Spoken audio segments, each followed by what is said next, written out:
ಶ್ರೀ ಗುರು ಬಸವಲಿಂಗಾಯ ನಮಃ. ಈ ದಿನ ಶಿವಯೋಗಿ ಸಿದ್ದರಾಮೇಶ್ವರರ ಒಂದು ವಚನವನ್ನು ನಾವು ನೋಡೋಣ. ಅಂಗೈಯಲ್ಲಿ ಪೂಜಿಸಿದ ಫಲ ಲಿಂಗಯ್ಯ ಕೊಡನೆಂದು ಮರುಗದಿರ ಮನವೇ. ಅಂಗೈಯಲ್ಲಿ ಪೂಜಿಸಿದ ಫಲ ಲಿಂಗಯ್ಯ ಕೊಡನೆಂದು ಮರುಗದಿರ ಮನವೇ.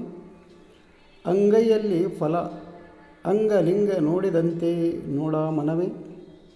ಅಂಗೈಯಲ್ಲಿ ಫಲ ಅಂಗಲಿಂಗ ನೋಡಿದಂತೆ ನೋಡ ಮನವೇ. ಅಂಗೈಯಲ್ಲಿ ಫಲ ಲಿಂಗಯ್ಯನಾಗದಿದ್ದರೆ ಪೂಜಿಸುವರೇ ಪ್ರಥಮರು. ಅಂಗೈಯಲ್ಲಿ ಫಲ ಲಿಂಗಯ್ಯನಾಗದಿದ್ದರೆ ಪೂಜಿಸುವರೇ ಪ್ರಥಮರು ನೋಡ ಮನವೇ. ಕಪಿಲ ಸಿದ್ಧ ಮಲ್ಲಿಕಾರ್ಜುನನ ಪೂಜಿಸಿ ಬದುಕು ಮನವೇ. ಕಪಿಲ ಸಿದ್ಧ ಮಲ್ಲಿಕಾರ್ಜುನನ ಪೂಜಿಸಿ ಬದುಕು ಮನವೇ. ಇಲ್ಲಿ ಶಿವಯೋಗಿ ಸಿದ್ದರಾಮೇಶ್ವರರು ಏನು ಹೇಳ್ತಾರಂದ್ರೆ, ಸೃಷ್ಟಿಕರ್ತ ಪರಮಾತ್ಮನ ಕುರುಹಾದಂಥ ಆ ಇಷ್ಟಲಿಂಗವನ್ನು ಅಂಗೈಯಲ್ಲಿ ಏನು ಪೂಜಿಸಲು ನಮಗೆ ಒಂದು ಅವಕಾಶವನ್ನು ಮಾಡಿಕೊಟ್ರಲ್ಲ ಗುರು ಬಸವಣ್ಣನವರು. ಆ ಪೂಜೆ ಮಾಡಿದಾಗ ಲಿಂಗಯ್ಯ ನಮಗೆ ಫಲ ಕೊಡಬೇಕು ಅಂತ ಹೇಳಿ ಈ ಭಕ್ತರು ಬೇಡೋದು ಒಂದು ಪ್ರಕ್ರಿಯೆ. ಅದು ಯಾಕಂತ ಕೇಳಿದಾಗ, ಈ ಮನುಷ್ಯನಿಗೆ ಯಾವುದಾದ್ರೂ ಒಂದು ಪೂಜೆಯನ್ನು ಮಾಡಿದಾಗ ಏನಾದರೂ ಒಂದು ಅಲ್ಲಿ ಫಲ ದೊರಕಬೇಕು. ಇಲ್ಲದೆ ಹೋದರೆ ಅದನ್ನು ಪೂಜೆ ಮಾಡೋಂಗಿಲ್ಲ. ಆ ರೀತಿ ನಮಗೇನು ಮಾಡಿಬಿಟ್ಟಾರ ಅಂದ್ರೆ, ಮಾನಸಿಕವಾಗಿ ಪುರೋಹಿತರು ವೈದಿಕರು ನಮ್ಮನ್ನು ಆ ಸ್ಥಿತಿಗೆ ತಂದುಬಿಟ್ಟಿದ್ದಾರೆ. ಅಂದರೆ ಏನೋ ಒಂದು ಪೂಜೆ ಮಾಡಿರಿ ಇಂಥದ್ದು ದೊರಕ್ತತಿ, ಅಂಥ ಪೂಜೆ ಮಾಡಿರಿ ಅದು ದೊರಕ್ತತಿ ಅಂತ ಹೇಳಿ ನಮಗೆ ಒಂದು ಮಾನಸಿಕವಾಗಿ ಆ ರೀತಿ ಒಂದು ಕಟ್ಟಳೆಯಲ್ಲಿ ನಮ್ಮನ್ನು ಇಟ್ಟುಬಿಟ್ಟಿದ್ದಾರೆ. ಆದರೆ ಇಲ್ಲಿ ಶರಣ ಧರ್ಮದಲ್ಲಿ, ಅದೇ ಲಿಂಗಾಯತ ಧರ್ಮದಲ್ಲಿ, ಗುರು ಬಸವಣ್ಣನವರು ಕೊಟ್ಟಂಥ ಧರ್ಮದಲ್ಲಿ ಇಲ್ಲಿ ಆ ದೇವನನ್ನು ಏನೂ ಬೇಡೋ ಹಾಗಿಲ್ಲ. ಕೇವಲ ಒಂದು ಕೃತಜ್ಞತೆಯ ಸಲುವಾಗಿ ಈ ಪಂಚಭೂತಗಳನ್ನು ನಮಗಾಗಿ ಕೊಡಮಾಡಿದ್ದು, ನೀರು, ಗಾಳಿ, ಭೂಮಿ, ಆಕಾಶ, ಬೆಂಕಿ ಇವುಗಳನ್ನೆಲ್ಲ ಕೊಟ್ಟದಕ್ಕೆ ಅವನಿಗೆ ಒಂದು ಕೃತಜ್ಞತೆಯನ್ನು ಸಲ್ಲಿಸಬೇಕೇ ಹೊರತು ಅಲ್ಲಿ ನಮ್ಮ ಬೇಡಿಕೆಗಳ ಪಟ್ಟಿಯನ್ನು ಅಲ್ಲಿ ಇಡಬಾರ್ದು.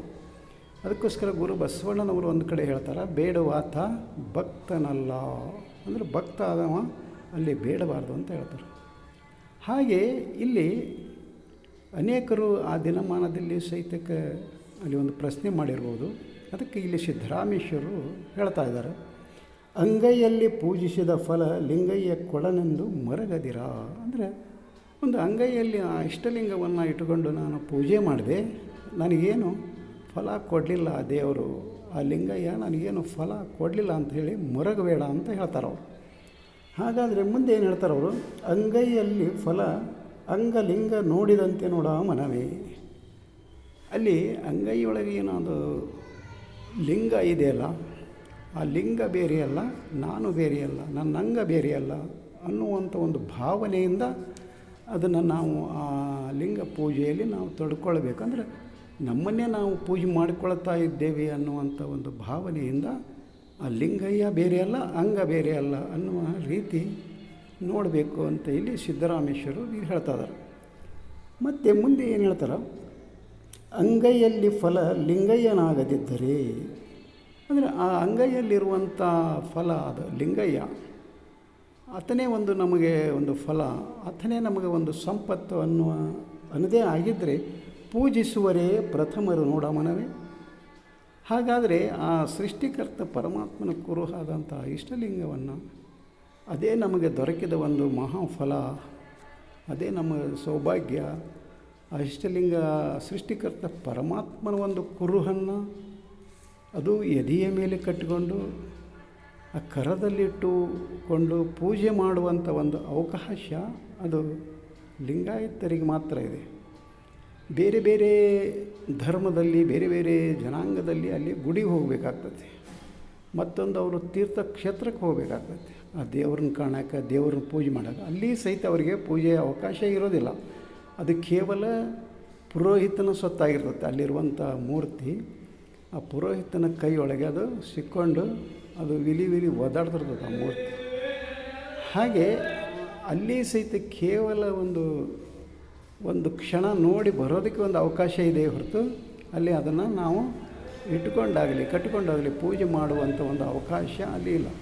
ಆದರೆ ಗುರು ಬಸವಣ್ಣನವರು ಏನು ಮಾಡಿದರು ಅಂದರೆ ಆ ಸೃಷ್ಟಿಕರ್ತ ಪರಮಾತ್ಮನ ಕುರುಹಾದಂಥ ಇಷ್ಟಲಿಂಗವನ್ನು ಚುಳುಕಾಗಿಸಿ ನಮ್ಮ ಕರಕ್ಕೆ ಕೊಟ್ಟು ಪೂಜೆ ಮಾಡಿಕೊಳ್ಳ್ರಿ, ಮತ್ತು ಅದನ್ನು ಎಲ್ಲಿಯಾದರೂ ಇಡೋ ಹಾಗಿಲ್ಲ, ಅದನ್ನು ಮತ್ತೆ ಕೊರಳಲ್ಲಿ ಕಟ್ಕೋಬೇಕು ಅಂತ ಹೇಳಿ ಒಂದು ದೊಡ್ಡ ಅವಕಾಶವನ್ನು ಕೊಟ್ಟಿದ್ದಾರೆ. ಹಾಗೆ ಆ ಸೃಷ್ಟಿಕರ್ತ ಪರಮಾತ್ಮನನ್ನೇ ಪೂಜೆ ಮಾಡುವಂಥ ಅವಕಾಶ, ಆ ಫಲ, ಆ ಸೌಭಾಗ್ಯ ನಮಗೆ ದೊರಕೈತಿ ಅಂತ ಹೇಳಿ ಎಲ್ಲ ಪ್ರಥಮರು ಪೂಜೆ ಮಾಡ್ತಿದ್ದಾರೆ. ಅದಕ್ಕೆ ನೀನು ಹಾಗೆ ಪೂಜೆ ಮಾಡು ಅಂತ ಹೇಳಿ ಇಲ್ಲಿ ಸಿದ್ದರಾಮೇಶ್ವರರು ಹೇಳ್ತಾಯಿದ್ದಾರೆ.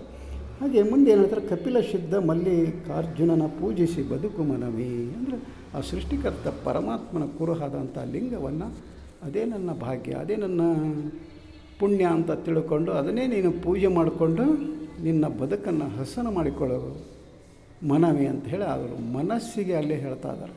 ಅದಕ್ಕೋಸ್ಕರ ನಾವು ಸಹಿತ ಅಲ್ಲಿ ಗುರು ಕೊಟ್ಟಂಥ ಬಸವ ತಂದೆ ನಮಗೆ ಕೊಡಮಾಡಿಂಥ ಲಿಂಗವನ್ನು ಕಟ್ಟಿಕೊಂಡು ಪೂಜೆ ಮಾಡಿಕೊಂಡು ಅದನ್ನೇ ನಂಬಿ ನಚ್ಚಿ ನಾವು ನಮ್ಮ ಬದುಕನ್ನು ನಾವು ಹಸನ ಮಾಡಿಕೊಳ್ಳಬೇಕು.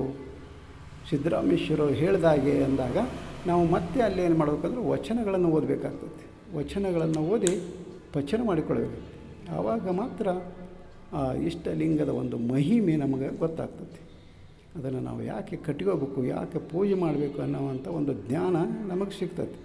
ಅದಕ್ಕೋಸ್ಕರ ವಚನಗಳನ್ನು ಓದೋಣ, ಪಚನ ಮಾಡಿಕೊಳ್ಳೋಣ ಅಂತ ಹೇಳುತ್ತಾ ಈ ವಚನಕ್ಕೆ ವಿರಾಮ ಕೊಡ್ತಾ ಇದ್ದೇನೆ. ಶರಣು ಶರಣಾರ್ಥಿ.